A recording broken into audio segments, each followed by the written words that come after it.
এক সুন্দর সকালে হাল্ক বটগাছের নিচে বসেছিল আর তার গরুগুলো শান্তভাবে ঘাস খাচ্ছিল। হাল্ক, পাগলা গরুটার খবর শুনছো? ও ছুটে গেছে। চলো মা, আমি আসছি। সারটা গ্রাম জুড়ে ভয়াবহ আতঙ্ক ছড়িয়ে দিয়েছে। সবাই প্রাণ বাঁচাতে ছুটছে। চল, আজ দেখেনি তুই কত পাগল হয়েছিস।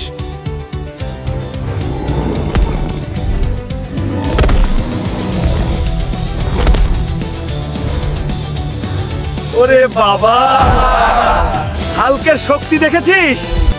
হাল্ক, আমার খুব ইচ্ছে হচ্ছে একেবারে বড়সড় একটা ইলিশ মাছ খাবো।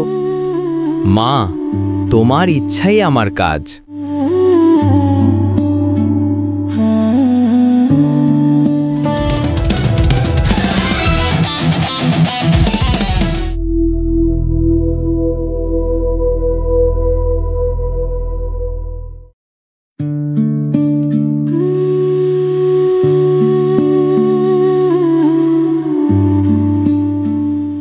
হাল্ক, জুম্মার নামাজ পড়ো।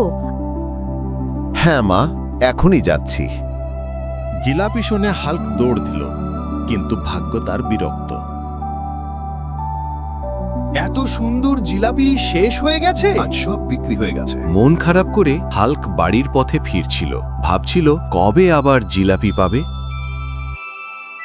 আরে, আমার এক পায়ের স্যান্ডেল কোথায় গেল? সব হারিয়ে গেল আজ, জিলাপি আর স্যান্ডেল দুটোই। টিন ফুটো? হাল্ক, এই টিনটা আবার ফুটো হলো, পানি থামছেই না কেন? সারাক্ষণ শুধু ঘুম। ওঠ, গিয়ে চালটা ঠিক করে আয়। মা, এইটা কি? আমি এত জোরে ধরলাম। হাল্ক, তুই ঘরটাই ভেঙে ফেললি।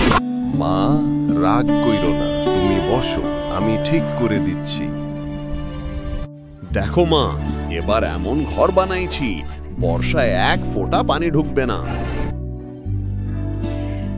হাল্ক বাবা, তুই এত সুন্দর ঘর বানাইছিস?